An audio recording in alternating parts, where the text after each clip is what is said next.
अगर जानबे माशूक नबाशुद का शाशे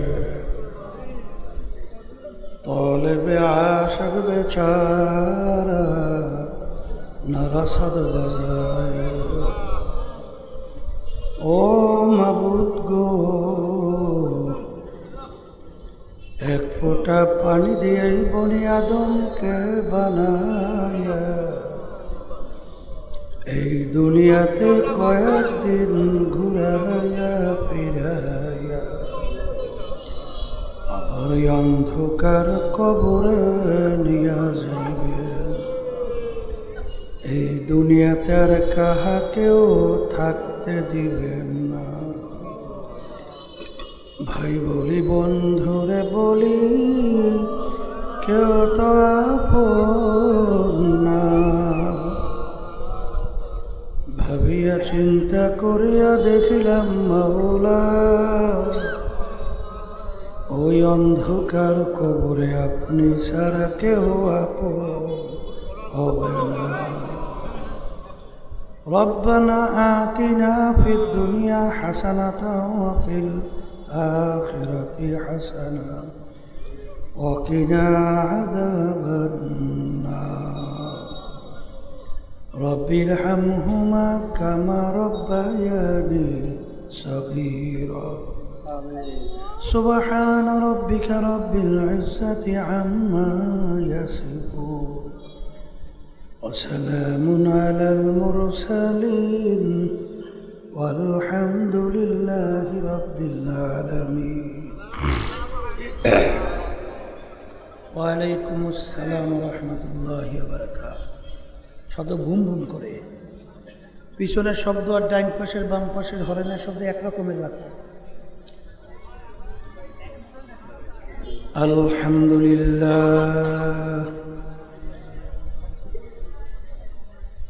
আলহামদুলিল্লাহ নাহমাদুহু ওয়া নাস্তাঈনুহু ওয়া নাস্তাগফিরুহু ওয়া নু'মিনু বিহি ওয়া নাতাওয়াক্কালু عليه ونعوذ بالله من شرور أنفسنا من يهده الله فلا مضل له ومن يضلله فلا هادي له. ونشهد أن لا إله إلا الله وحده لا شريك له. ونشهد أن محمدا عبده ورسوله.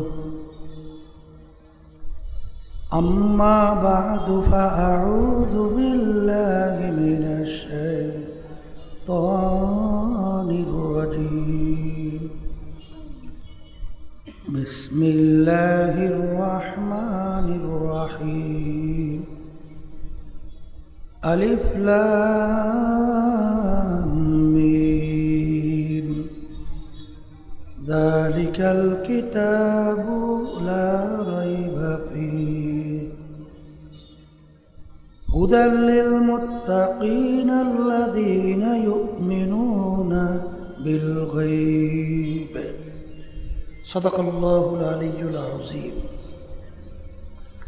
সবাই দুরূদ শরীফ পড়ি। আল্লাহুম্মা সাল্লি আলা সাইয়্যিদিনা ওয়া শাফিঈনা ওয়া হাবিবিনা ওয়া মাওলানা মুহাম্মদ সাল্লাল্লাহু আলাইহি ওয়া আলা আলিহি ওয়া আসহাবিহি ওয়া বারাকা ওয়াসাল্লাম.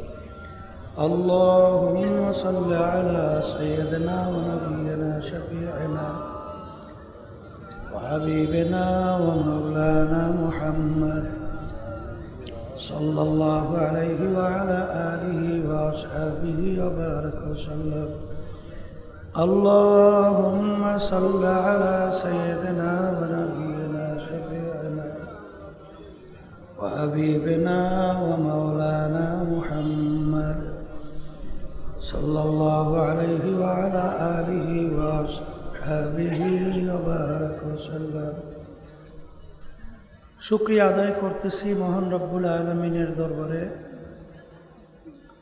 রব্বুল আলমিন ফিতনা ফাসাদের যুগে দুনিয়ার সমস্ত কাজ থেকে বিরত রেখে উলামায়ে কেরামদের মজলিস, জাকিরিন শাকিরিন সাদিকিন, অনেক আল্লাহর খাস বান্দারা এই মজলিসের মধ্যে আছে, যাদের সঙ্গে আমাদের জীবনের একটা সময় আল্লাহ রাব্বুল আলামিন কাটাবার সুযোগ করে দিছেন। শুকরিয়া তার সবাই বলি আলহামদুলিল্লাহ। অনেক লোকের কানে মাহফিলের দাওয়াত পৌঁছার পরেও অনেকের সুযোগ থাকা সত্ত্বেও মাহফিলে আসে নাই। আবার তালাশ করলে দেখবেন বহু দূর থেকে কষ্ট স্বীকার করে আমার অনেক ভাইরা এই মাহফিলে পাগলের মতো সুইটা চলে আসছে। মান জাদ্দা ওয়াজাদা, যে যে জিনিস পাওয়ার জন্য চেষ্টা করে ওই জিনিসে পাইয়াও যায়। দাদাজান আব্বাজান চরমনার জমিনে ঘুমাই আস। আমার আব্বাজান বলতেন, দিনই মাহফিলে প্রথম থেকে শেষ পর্যন্ত থাইকে বাড়ি বিদায় হয়ে চলে গেলে আমল নামার মধ্যে কমপক্ষে হলেও 50 লক্ষ নেকি এরকম জমা হতেই পারে না। নিয়াত যাদের সহি, আল্লাহকে রাজি খুশির উদ্দেশ্যে যারা আসছেন, রব্বুল আলামিন তাদের আমল নামার মধ্যে লক্ষ লক্ষ নেকিও দান করবে। মাইকে তো আলোচনাই করা যায় না, যেমন শব্দ দূষণ হইতে আছে, পিছন থেকে শব্দ রিপ্লাই হয়ে দিকে আসতেছে। হ্যাঁ মেয়ে, মধ্যম আওয়াজ কাটা কাটা শব্দ রাখো।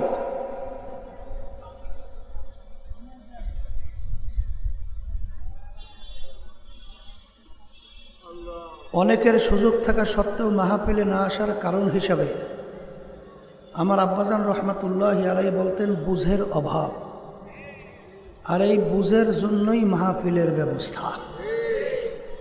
আল্লাহ রাব্বুল আলামিনের কাছে দোয়া করেন, রব্বুল আলামিন আপনি আমাদেরকে দ্বীনের সহি বুঝদান করেন।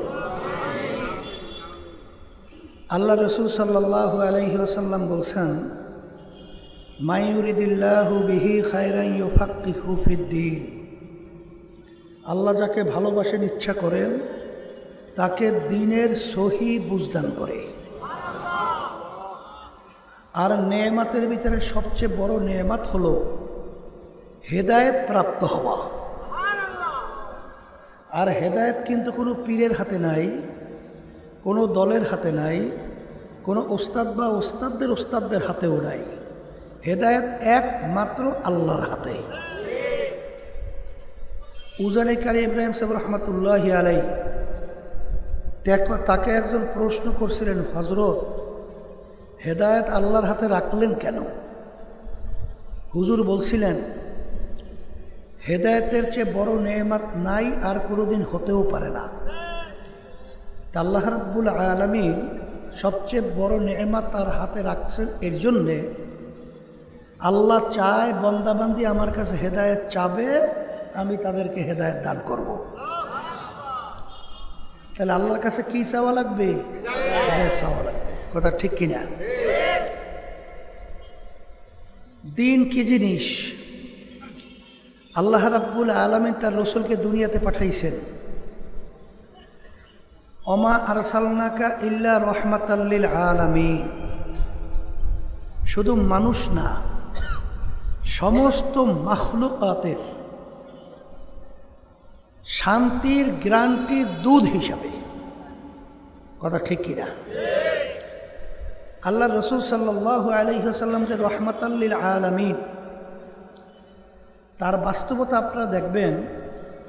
অক্সফোর্ড বিশ্ববিদ্যালয় দুনিয়ামুখী শিক্ষা প্রতিষ্ঠান, তার মূল ফটকের ভিতরে এখনও পরিষ্কার লেখা আছে, সর্বযুগের সর্বশ্রেষ্ঠ আইন প্রণেতা, তার নাম হলো মুহাম্মদুর রাসূলুল্লাহ সাল্লাল্লাহু আলাইহি ওয়াসাল্লাম।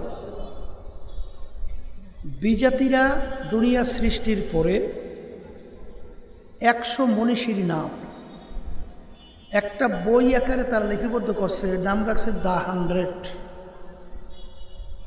ওই বইটার প্রথম নামটাই তারা নিয়ে আসতে বাধ্য হয়েছে মুহাম্মদুর রাসূলুল্লাহ সাল্লাল্লাহু আলাইহি ওয়াসাল্লাম।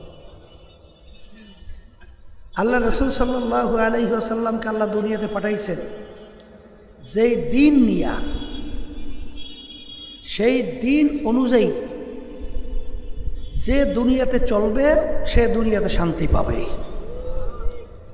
এবং সে দিন অনুযায়ী যদি চলে তাহলে আখিরাতের স্থায়ী জিন্দেগিতেও সে শান্তি পাবে।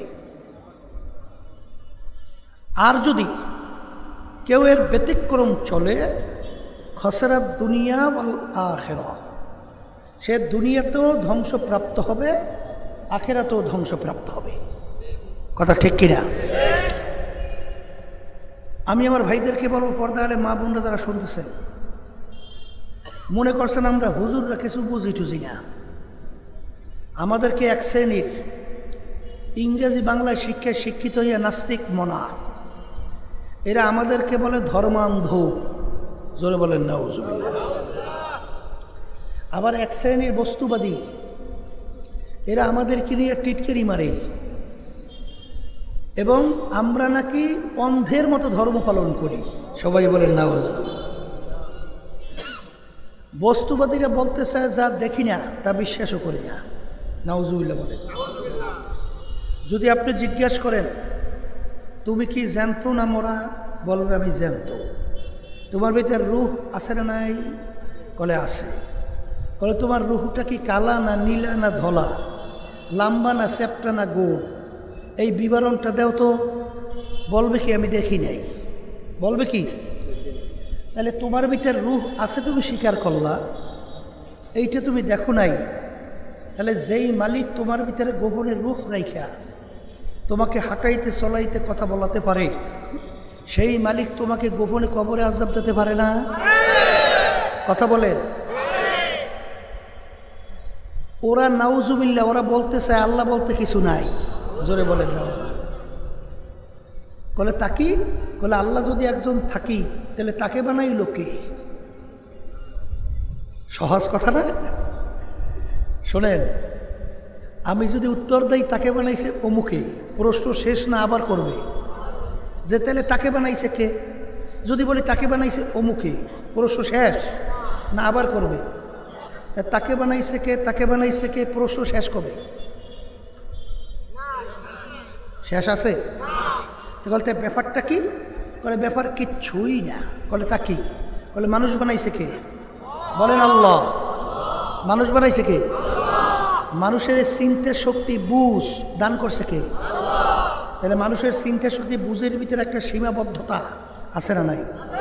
জোরে কেন আছে না নাই? আমরা কি সব বুঝি? কথা কথা, আমরা সব বুঝি? কিছুই বুঝেন না। বলে তো এই সূর্যটা নাকি দুনিয়া থেকে 13 লক্ষ গুণ বড়। এই সূর্য দুনিয়া থেকে 9,30,00,000 মাইল দূরে অবস্থান করে। এই সূর্যটা কিসের মাধ্যমে ঝুলাইয়া রাখছে? আপনি আবিষ্কার করিয়া আপনার বুঝে ধরছে? কথা কয় না। তাহলে আপনি সূর্যটা দেখতেছেন না, তা আপনি বিশ্বাস করতেছেন না যে একটা সূর্য আছে? কথা কয় না। কিন্তু আপনার ব্রেনে ধরে? আসতে কয়। আপনার ব্রেনে ধরে? আপনার ব্রেনে কি ধরে? একটা মানুষের এই আঙ্গুলের টিপ দুনিয়া সৃষ্টির পরে আমার মালিক এতটুকু জায়গায় ডিজাইন করছে, এই একটা টিপের মধ্যে। দুনিয়া সৃষ্টির পরে এখন পর্যন্ত যত মানুষ আসছিল আছে, একটা মানুষের আঙ্গুলের টিপের সঙ্গে এতটুকু জায়গা।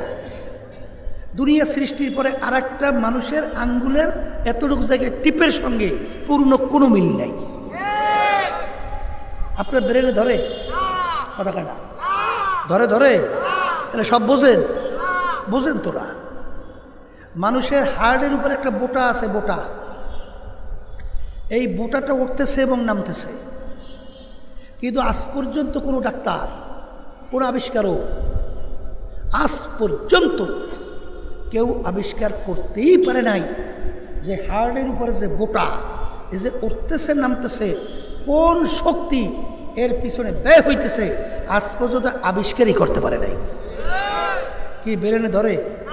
কথা কয় না। ব্রেনে ধরে ধরে ধরে? আচ্ছা ধরে না।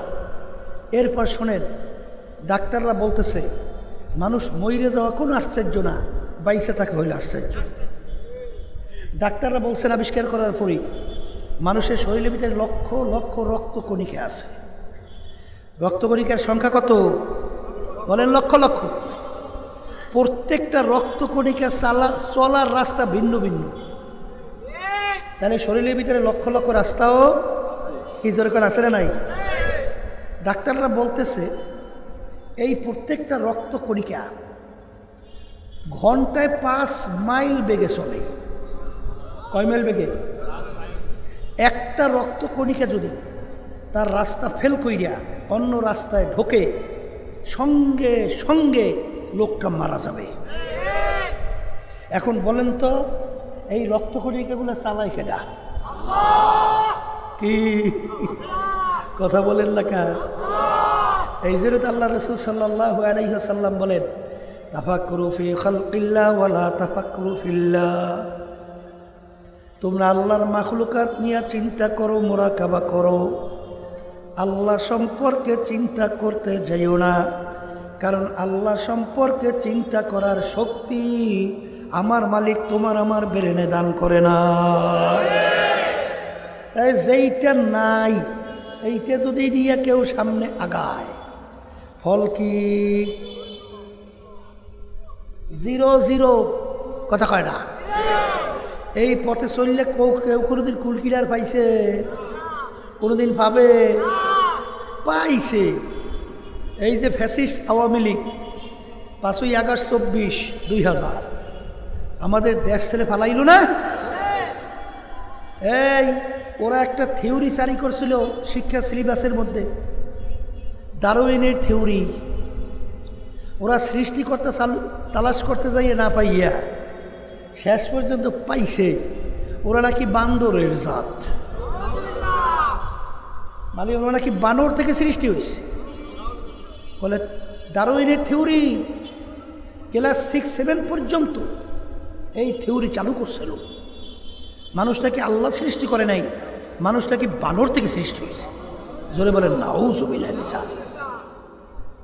এক সম্পূর্ণ একটা অযৌক্তিক কথা না? কথা বলেন না কেন? অযৌক্তিক না? এই মানুষ বানর থেকে সৃষ্টি হয়েছে বলে কিভাবে? বলে বানরের গুলা জঙ্গলের ভিতরে লাফাইতে লাফাইতে গাছের ঘষায় ঘষায় লেজ পশম পরিয়া অটোমেটিক মানুষ হয়ে গেছে। কথা ঠিক না? ঠিক।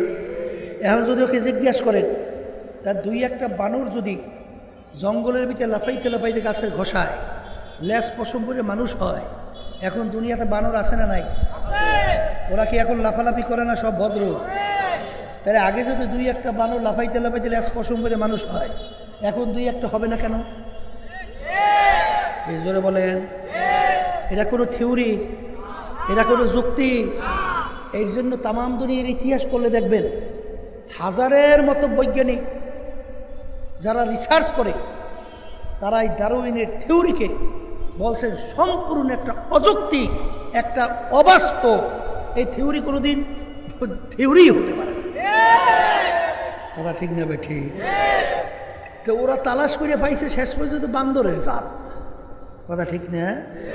কিন্তু সৃষ্টিকর্তা নিয়ে যখন মাখলুকাত নিয়ে বান্দাবান্দি যখন রিসার্চ করে, মুরাকাবা করে, চিন্তা করে, তখনই ওই বান্দাবান্দি সৃষ্টিকর্তার পরিচয় পায়। আর এই চিন্তা করার শক্তি কিন্তু আল্লাহ রাব্বুল আলামিন মানুষের ভিতরে দান করছে, পশুর ভিতরে আল্লাহ দেয় নাই। কি কথা ঠিক কিনা? বলে মানুষের ভিতরে কিভাবে দান করছে? মানুষ যখন নাকি একটা গোলাপ ফুলের ঘেরান নেয় তখন চিন্তা করে এই গোলাপ ফুলের এত মনোমুগ্ধকর, এত হৃদয় ঠান্ডা করা, এত সুন্দর ঘ্রাণ কে রাখলো, কোথায় রাখলো, কিভাবে রাখলো? এ রাখুন না একজন কারিগর। এই যেরকম আছে না নাই? আছে না নাই? হাজার রকমের ফুলের মধ্যে হাজার রকমের ঘ্রাণ। এই ঘেরান কি আমরা দেখি? তাহলে ঘেরান না দেখে এই ঘেরানটা কোন জায়গায় কে লুকিয়ে রাখছে? জোরে বলেন কথা ঠিক কিনা? তখন ওই বান্দাবান্দি ফুল নিয়ে যখন মোরাকাবা করি, মোরাকাবা করার পরে তখন তারা বলে, এই কি বলে, হারাম নে তু হ্যায় ভো মে তু হ্যায় গোল মে তু हर जा तू जिधर देखता हो मैं तू ही तू है तू ही तू है तू ही तू। হে আমার দয়ার মালিক, আমি যখন ফুল দেখি ফুলের ঘেরান নেই, আমি ফুল দেখি না, ফুলের ঘেরানও পাই না, আমি পরিচয় পাই তোমার। জোরে বলেন কথা ঠিক কি না? বন্দাবান্দি যখন একটা গাছ নিয়ে, একটা গাছের পাতা নিয়ে যখন মোরাকাবা করে, তখন তার কাছে উত্তর আসে, এই গাছ পাতা বানানো একজন কারিগর আছে। সেই কারিগর কি? তখন তাকাইয়া তাকাইয়া তখন বন্দা বলে, বর্গেদার আখতা সবজে দর নজরে হুশিয়ার হারওয়ারাকে দফতুরি মারফাতে কিরদেগার। হে আমার দয়ার মালিক, আমি যখন একটা গাছের পাতার দিকে তাকাই, আমি গাছের পাতা দেখি না, আমি দেখি তোমাকে। আমি যখন সূর্যের দিকে তাকাই, আমি সূর্য দেখি না, আমি দেখি তোমাকে। আমি যখন আমার চেহারার দিকে তাকাই, আমি আমাকে দেখি না, আমি দেখি তোমাকে। জোরে বলেন কথা ঠিক না ভাই? ঠিক। এই আল্লাহর বান্দারা, এক রকমের ঢঙ্গের শ্বাস, এক রকমের শ্বাস থেকে এক রকমের ধরনের রঙের পিঠা বের হয়, কিন্তু এক মায়ের পেট থেকে আমার মালিক 10টা সন্তান বের করলো। মা একজন, শ্বাস কয়টা? এক মাস শ্বাস একটা না? কথা কয় না? কয়টা? কয়টা? একটা শ্বাস, এক রঙের ঢঙ্গের 10টা সন্তান আল্লাহ বের করলো। এক ভাইয়ের চেহারার সঙ্গে আর এক ভাইয়ের চেহারার পূর্ণ মিল আছে? হ্যাঁ, কিন্তু নিয়ম কি? এক রঙের ঢঙ্গের শ্বাস দিয়ে পিঠে কয় রঙের বাইর হয়? হ্যাঁ, এক রঙের বাইর হয় না, এক ডিজাইনের বের হয় না। তো এক মায়ের পেট তো একটাই শ্বাস, এক মায়ের পেট থেকে 10টা সন্তান আল্লাহ বের করলো। এক মায়ের চেহারার সঙ্গে আর এক সন্তানের চেহারার পূর্ণ কোনো মিল নাই। এই বানাইনা ডিজাইনার একজন নাই? যেরকম আছে আছে, সেই ডিজাইনার কে? জোরে বলেন কে? এ আল্লাহর বান্দার, আমার মালিক কে চেনো না? অবিল আফাকি ওয়াফি আনফুসিকুম আফালা তুবসিরুন। হে বান্দা বান্দিরা, তুমি তোমার নিজের দিকে তাকাও, এরপরে মুরাকাবা করো, দেখবা আমার পরিচয় তুমি পেয়ে যাবা। সবাই জোরে বলেন সুবহান। কি আল্লাহর পরিচয় পাওয়া যায় না? এরপরে আমার বাজানদেরকে বলবো, শোনেন, আল্লাহ রাসূল সাল্লাল্লাহু আলাইহি ওয়াসাল্লামকে আল্লাহ দুনিয়াতে পাঠাইছেন। তার মায়ের পেটে থাকা অবস্থায় আল্লাহ তার আব্বাকে দুনিয়া থেকে নিয়ে গেছে না? কি কথা কর না কা? এরপর দুনিয়াতে আসার পরে বছর 6 বয়স আল্লাহ তার আম্মাকেও নিয়ে গেছে না? 6 বছরের বাচ্চা, বাপ হারা মাহারা, দুনিয়ার কোনো শিক্ষকের কাছে আল্লাহ রাসূল সাল্লাল্লাহু আলাইহি ওয়াসাল্লাম পড়ার কোনো সুযোগ পাইছে? আল্লাহ দেশে। তাহলে দুনিয়ার দিক থেকে আল্লাহ রাসূল উম্মি, দুনিয়ার দিক থেকে কি উম্মি।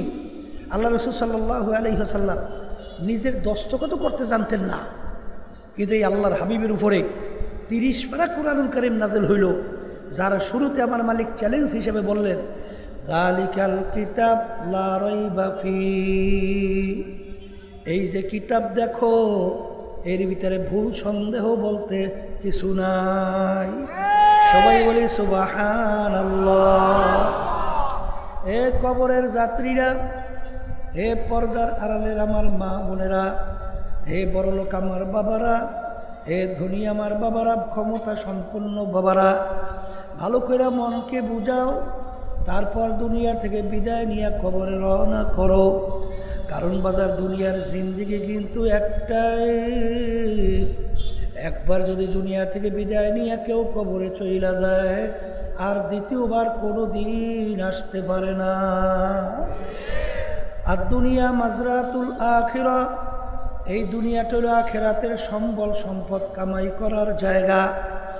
বাজান দুনিয়ার যে কোনো কাজে 5 বার যদি কেউ ঠগ, আবার ওই কাজের ভিতরে চেষ্টা করলে জিতবার আশা করা যায়। কিন্তু এই কবরের যাত্রীরা একবার যদি খোদা না খাস্তা কেউ কবরে যাইয়া ঠই গে বসো, আর দ্বিতীয়বার দুনিয়াতে আসে আপিল কইর, জিতবার কিন্তু আর আশা নাই। হাকিমুল উম্মাত আশরাফ আলী থানভী রহমাতুল্লাহ আলাইহি একদিন বয়ান করতে করতে হঠাৎ বইলে ফেলল, ওরে দুনিয়ার মানুষ, আমি মনে হয় একটা কুকুরের চেয়েও খারাপ হয়ে গেল। বলে হুজুর, আপনি কুকুরের চেয়ে কীভাবে খারাপ হইলেন? বলে আমরা অনেকে বাড়িতে কুকুর পালি, আমরা কুকুরকে কোনো ভালো জিনিসের ভাগ দেই না। আমরা মাছ খাইয়া কাটা বাহিরে ফালাই, গোস্ত খাইয়া হাড্ডি বাহিরে ফালাই। ওই কাটা এবং হাড্ডি খাইয়া কুকুর তার জীবনকে বাঁচায়। রাত্রে যখন মালিক ঘুমায়া যায়, কুকুর কিন্তু ঘুমায় না।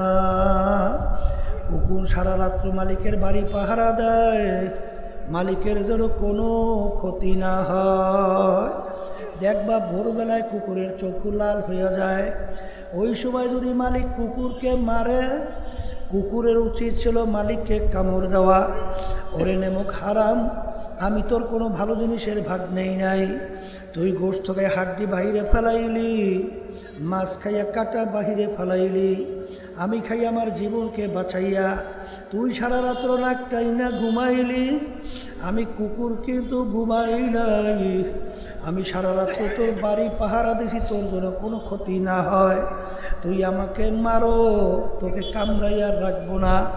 কুকুর কিন্তু কামড় না দিয়া কি করে, লেজটাকে পেটের নিচে ঢুকাইয়া, কান ধরে একটু নিচের দিকে নামাইয়া, চক্ষু ধরে একটু বুঝু বুঝু, মাথাটা একটু কায়ত করিয়া করুণ দৃষ্টিতে মালিকের দিকে তাকায়, আর করুণ সুরে ঘেউ ঘেউ কইরা ডাকে।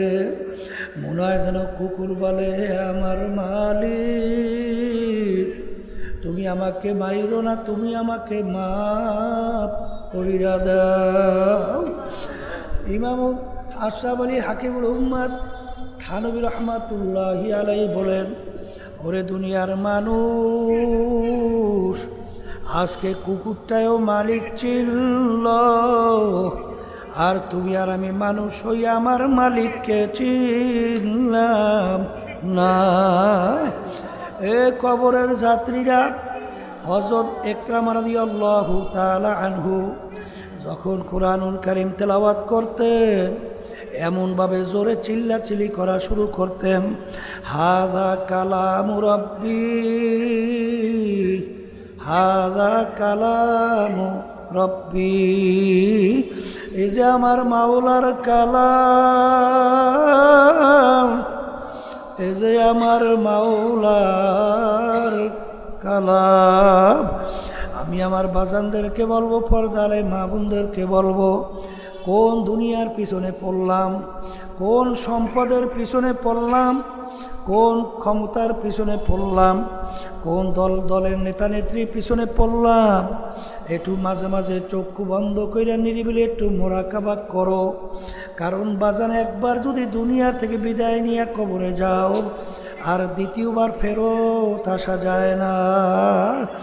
এ কবরের যাত্রীরা যারা মানুষ, তারা কিন্তু বসবে যারা মানুষের সুরাতে আবু জাহাল, উতবা সাহেব, আবুল আহাব মার্কা, এরা কিন্তু বোঝেও নাই, কোনো দিন বসবে না। বাজান, কোরআনুল কারীম এখন আমাদের মাঝে আছে না নাই? কোরআনুল কারীমের ভিতরে এখনো চ্যালেঞ্জের আয়াত আছে না নাই? এখন মনকে একটু নিরিবিলি চিন্তা করে নিজেকে প্রশ্ন করো, যে দুনিয়ার ভিতরে সৃষ্টির পরে যত লেখক, যত বৈজ্ঞানিক, যত দার্শনিক, যত আবিষ্কারক, যত পণ্ডিত, যত লেখা লেখলো, যত দর্শন দিল, যত আবিষ্কার করলো, আজ পর্যন্ত কেউ কিন্তু বলতে পারে নাই আমার লেখায় কোনো ভুল নাই, আমার আবিষ্কারে কোনো ভুল নাই, আমার দর্শনে কোনো ভুল নাই। বরঞ্চ তারা লেখে, আমার বই কিতাবের ভিতরে কোনো ভুল হইলে দয়া করে জানাবেন, পরবর্তী সংস্করণে আমি সংশোধন করব। একটাই কিতাব দুনিয়ার মধ্যে যার শুরুতে চ্যালেঞ্জ হিসেবে দেওয়া আছে যালিকাল কিতাব লা রাইবা ফি। এই যে কিতাব দেখার ভিতরে কোনো ভুল সন্দেহ বলতে কিছু নাই। আমার বাজানদেরকে বলবো, পর্দালে মা বোনদেরকে বলবো, বাজান কিছুদিন আগে আমেরিকা এক পাণ্ডিত মহিলা সূরা নামল নিয়ে যখন নাকি রিসার্চ করলো, সে নিজে রিসার্চ করার পরে কালিমা পড়িয়া মুসলমান হইয়া গেল। তিনি দেখলেন মৌমাছি সম্পর্কে আমার মালিক কোরআনুল কারিমের ভিতরে যা যা বলছেন হুবাহু 100 সব মিলে গেল। বাজান ওই কেরিমিরল কানাডার তিনিও কোরআনুল কারিম নিয়ে যখন রিসার্চ করলো, দেখে কোরআনুল কারিম যা যা বলছেন তাই সত্য। তিনিও কালিমা পড়ে মুসলমান হয়ে গেল। এ কবরের যাত্রীরা মুসলমানের ঘরে জন্মগ্রহণ কইরা খুদা নাকাস্তা কিয়ামতের ময়দানে যদি জাহান্নামের শিকল হাতে পায়ে লাগে, এর চেয়ে কপাল পোড়ার সারে জাহানে হইতে পারে না। আমার ভাইদেরকে বলবো, পর্দালে মা বোনদেরকে বলবো, আল্লাহ রাসূল সাল্লাল্লাহু আলাইহি ওয়াসাল্লাম দুনিয়ার দিক থেকে উম্মি ছিল, নিজের দস্তখতও নিজে করতে জানতেন না। আল্লাহর হাবিবের উপরে 30 পারা কোরআনুল কারীম নাজেল হলো। এত ইসলামের শত্রু গেল, বর্তমানে অভাব নাই, কিন্তু আজ পর্যন্ত কোরআনুল কারীমের ভিতরে কেউ ভুল করতে পারে নাই। বরঞ্চ যখন কোরআনুল কারীম নিয়ে যখন বৈজ্ঞানিকরা রিসার্চ করে, কোরআনুল কারীমের ভিতরে সমুদ্র সম্পর্কে আমার মালিক যা বলছেন আবিষ্কার করে দেখে সব ঠিক। সূর্য সম্পর্কে যা বলছে সব ঠিক, মাখলুকাত সম্পর্কে যা বলছে সব ঠিক। আমার মালিক কোরআনুল কারীমের ভিতরে বলেন মারাজাল বাহরাইনি ইয়ালতাকিয়ান বাইনাহুমা বারযাখুল লা ইয়াবগিয়ান ফাবিআইয়ি আলাই রাব্বিকুমা তুকাযযিবান। বৈজ্ঞানিকরা যখন সমুদ্র নিয়ে রিসার্চ করে, দেখে কোরআনুল কারীমের ভিতরে সমুদ্র সম্পর্কে যা বলল হুবাহু সব মিলে গেছে। বাজান এরকমভাবে যা জানিয়ে আবিষ্কার করে, দেখে কোরআনুল কারীম যা বলছেন সব মিলে যায়। এরপরে আমার বাজানদেরকে বলবো, এখনো কোরআনুল কারীম আমাদের মাঝে আছে না নাই? এই চ্যালেঞ্জের আয়াত এখন আছে না নাই? বাজান তোমাদের সঙ্গে আমাদের কোনো ঝগড়া নাই, তোমাদের সঙ্গে আমাদের কোনো মারামারি কাটাকাটি কিচ্ছুই নাই। তোমরা এখানে যারা শুধু তাই না, তামাম দুনিয়ার সমস্ত মানুষ, সমস্ত মাখলুকাত সব একত্রিত হইয়া পারলে কোরআনুল কারীমের ভিতরে একটা ভুল বের করে দেখাও। যদি দেখাইতে পারো বাজান, আমি আর নামাজ পড়বো না, তোমাদেরকেও পড়তে বলবো না, কিন্তু ভালো করে চিন্তা ভাবনা কইরা দেখলাম কোরআনুল কারীম কিন্তু সত্য। আরও কোরআনুল কারীম যদি সত্য হয়, আমার মালিক বেনমাজি যারা 5 ওয়াক্ত ঠিক মতো নামাজ পড়ে না, তাদের ব্যাপারে যে আযাব গজবের ঘোষণা দিছে, ওই 1 সেকেন্ডে আযাব সহ্য করার শক্তি দুনিয়ার কোনো মানুষের নাই। যারা রমজান মাসে রোজা রাখে না, তাদের ব্যাপারে আমার মালিক যে আযাবের ঘোষণা দিছে, ওই 1 সেকেন্ডে আযাব সহ্য করার শক্তি কারো নাই। ধনী হওয়ার পরে যারা হজ যাকাত আদায় করে না, তাদের ব্যাপারে আমার মালিক যে আযাব গজবের ঘোষণা দিছে, ওই 1 সেকেন্ডে আযাব সহ্য করার শক্তি কোনো মানুষের নাই। আল্লাহর হুকুম পর্দা ফরজ, আরে যারা নাকি আল্লাহর হুকুম পর্দা মানে না, তাদের ব্যাপারে যে আযাবের ঘোষণা দিয়েছে, ওই 1 সেকেন্ড আযাব সহ্য করার শক্তি মানুষের নাই। এ কবরের যাত্রীরা, আল্লাহ রাসূল সাল্লাল্লাহু আলাইহি ওয়াসাল্লাম বলছেন, যেই হারাম মালের দ্বারা রক্ত এবং গোশত তৈরি হবে, তার জায়গা জাহান্নাম ছাড়া হবে না। আরে ওদিকে মুসলমান দাবি করে, ওদিকে সুদের সঙ্গে ব্যবসাকে মিশ্রণ করে, ওদিকে চাঁদাবাজি কইরা ধোকাবাজি কইরা সম্পদ গুছাইয়া হারাম কার্য রাইখা যাও। একটু মাঝে মাঝে চক্ষু বন্ধ করো, মুরাকাবা করো, তারপর মাওলার কবরে যাও। এ দুনিয়াদার পাগল, দুনিয়া কিন্তু ফাঁকি।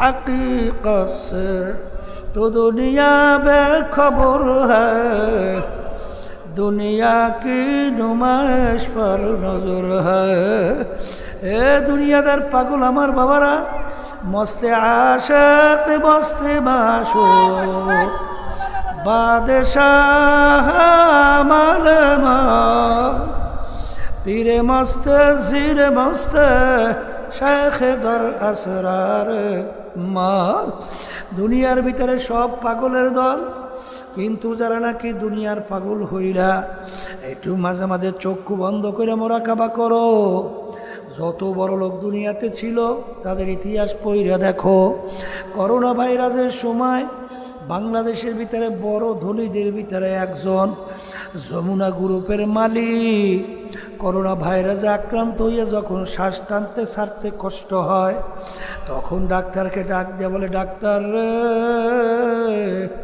তুমি যদি আমার শ্বাস টানা ছাড়ার ব্যবস্থা করতে পারো কাগজ কলম নিয়ে আসো আমার সমস্ত সম্পদ তোমাকে আমি লিখে দেব কিন্তু কই আর তো শ্বাস টানা ছাড়ার ব্যবস্থা করতে পারে নাই এ দুনিয়াদার পাগল আমার বাবারা তামাম দুনিয়ার ভিতরে মোট 4 জন লোক রাজত্ব করছিল 2 জন মুসলমান 2 জন অন্য জাতি 2 জন মুসলমানের ভিতরে একজন বাদশাহ সিকান্দার বা ইস্কান্দার বাদশাহ তিনি ইন্তেকালের আগে ওসিয়াত করছিল আমার মৌতের পরে গোসল করাইয়া কাপড় পরাইয়া খাটের ভিতরে উঠাইয়া হাত ধরে একটু বাহিরে রাইখা শহর ঘুরাইয়া তারপর আমাকে দাফন কইর তিনি দুনিয়ার থেকে বিদায় হওয়ার পরে খাটের ভিতরে উঠাইয়া হাত ধরে বাহিরে রাইখা যখন শহর ঘুরায় যারা বোঝে না তারা বলে দেখছো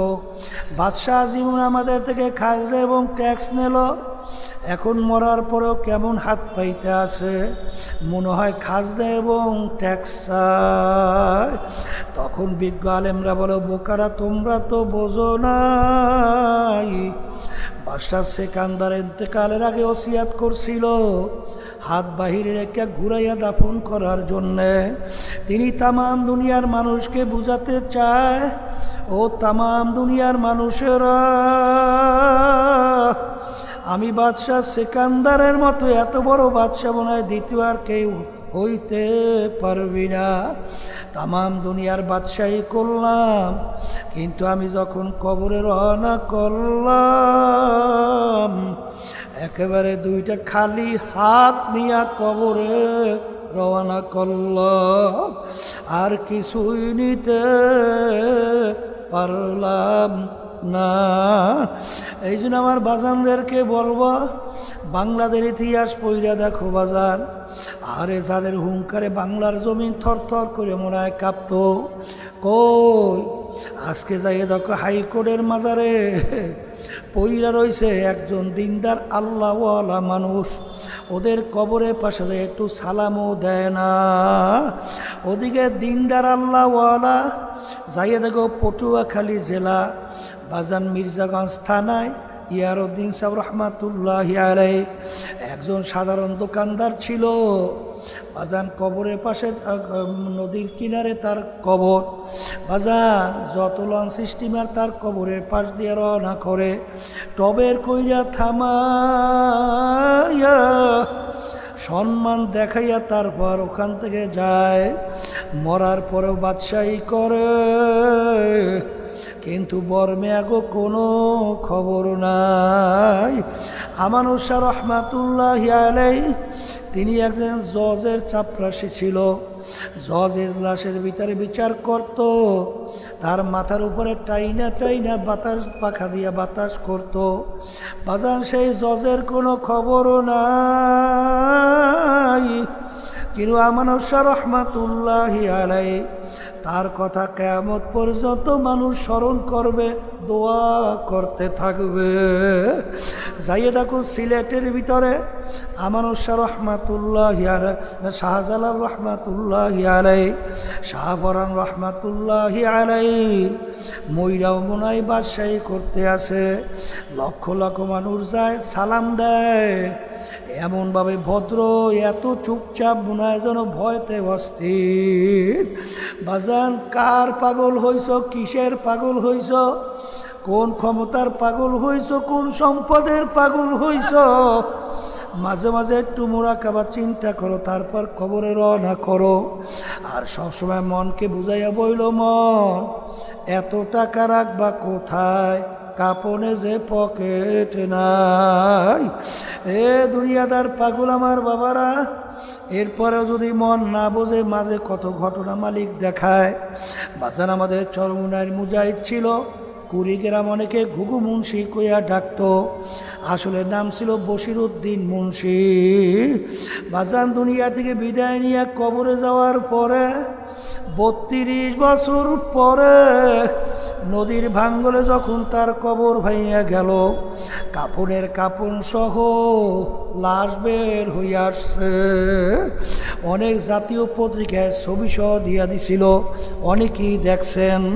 বাজান, সেই লাশ উঠাইয়া এখন আব্বাজান রহমাতুল্লাহ আলাই তার নামের মাদ্রাসা ফজলুল উলুমের সামনে এখন নতুনভাবে আবার দাফন করছে। কিছুদিন আগেও সেই কবর আমি জিয়ারত করিয়া আসছি। বাজান, রমজানের ভিতরে আমি আল্লাহু আকবার উমরা হজে গেছিলাম। সেখানে আমির হামজা রাদিয়াল্লাহু তাআলা আনহু তার কবর যখন জিয়ারত করতে গেলাম, বাজান, এই আমির হামজা রাদিয়াল্লাহু তাআলা আনহু শাহাদত বরণ করার পরে 50 প্রায় বছর পরে যখন তার লাশ মোবারক বের হয়ে আসছিল, মনে হয় যেন একজন দিব্যি ঘুমাইতেছে। ইরাকের দাজলা নদীর কিনারে 2 জন সাহাবায়ে কেরামদের লাশ মোবারক পাওয়া গেছিল প্রায় 1400 বছর পরে। বাজান, তাদের চক্ষু ছিল খোলা, চোখের ভিতরে এমন তেজ ছিল, তাকাইলে অনেক সময় মানুষ হঠাৎ ভিমরি খাইয়া পইরা যাইত। বাজান, যত ঘটনা, কাপড়ের কাপড় সহ লাশ তাজা মালিক দেখায়, দিনদার আল্লাহওয়ালা সারা দেখা যায় না। আবার কত কবরে আগুন দেখা যায়, সাপ দেখা যায়, কত নাফরমানের জিহ্বাটাই না বিস্তার পর্যন্ত ঝুলাইয়া রাখছে।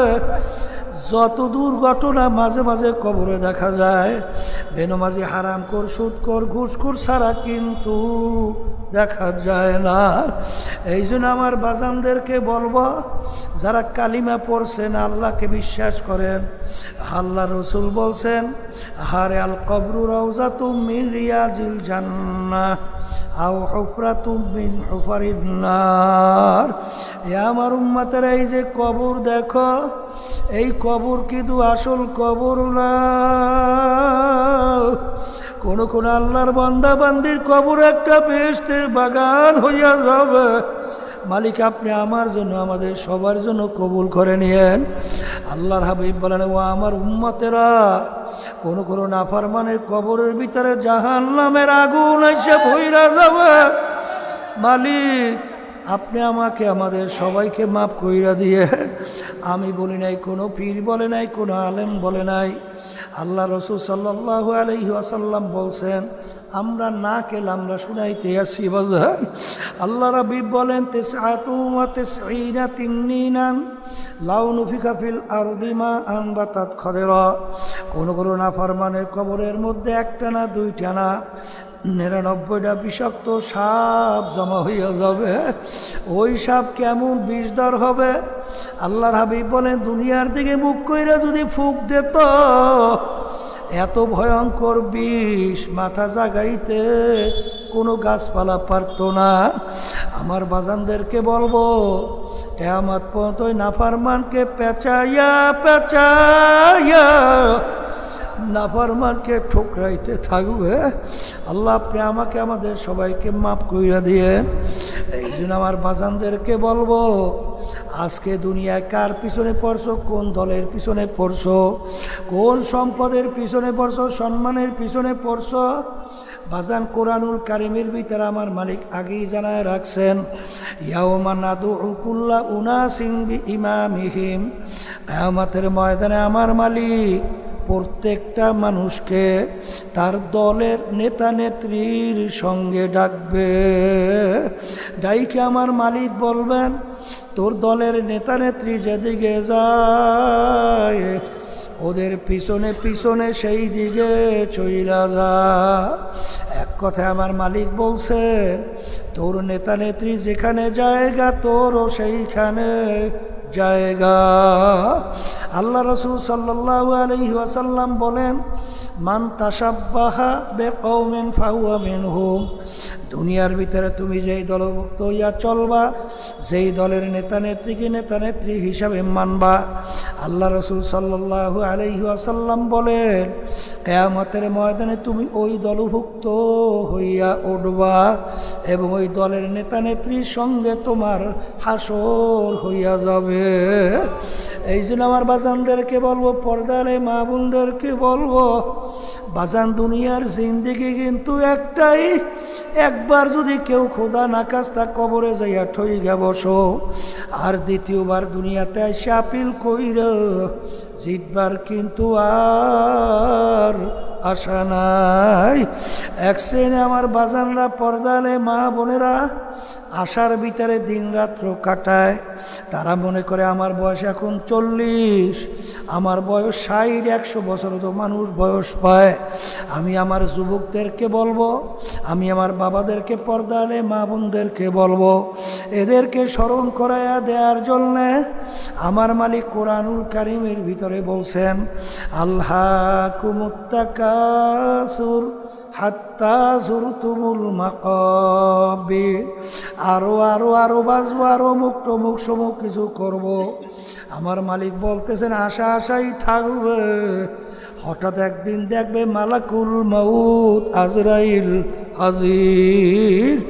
এই জন্য আমার বাজানদেরকে বলবো, দুনিয়ার যে কোনো কাজে 5 বারও যদি ঠগ, আবার ওই কাজের ভিতরে চেষ্টা করলে জিতবার আশা করা যায়। কিন্তু একবার যদি কবরে যাইয়া কেউ ঠগ, আর দ্বিতীয়বার দুনিয়াতে আসে আপিল কইরা জিতবার আর সুযোগ নাই।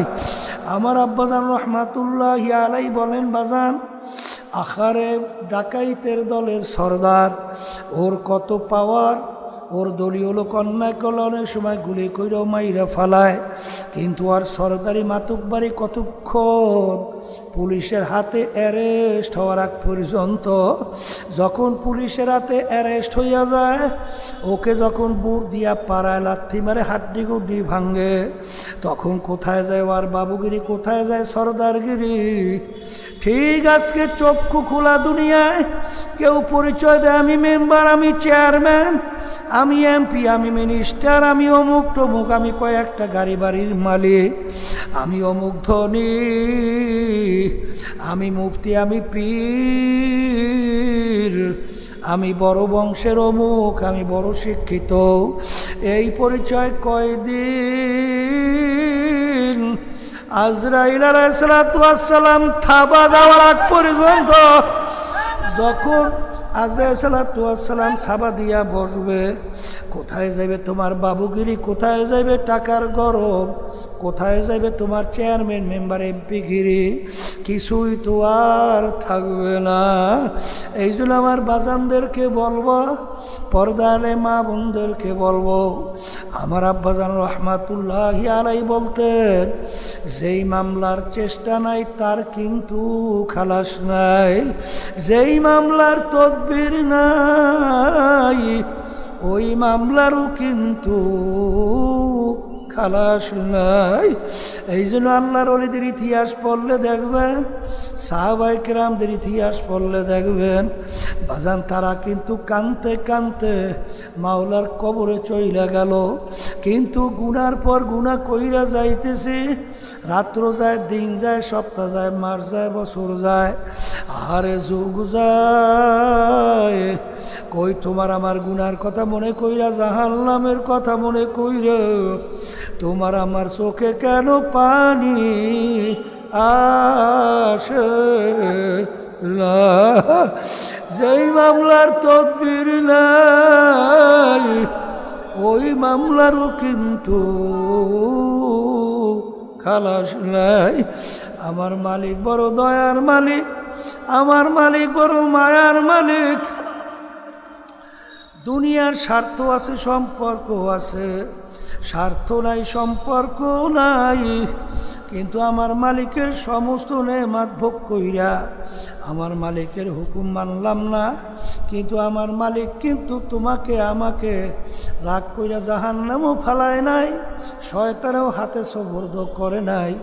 বরঞ্চ আমার মালিক ডাক দেয় আর বলে, উলিয়া ইবাদিয়াল্লাযীনা আসরাফু আলা আনফুসিহিম লা তাকনাতু মির রাহমাতিল্লাহ ইন্নাল্লাহা ইয়াগফিরুয যুনুবা জামিআ।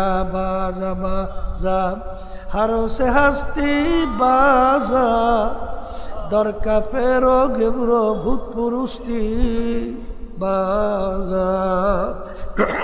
ই দরগাহে মা দরগাহে নৌমিদিনী সদবরাগার তওবা শিকাস্তি বাজা।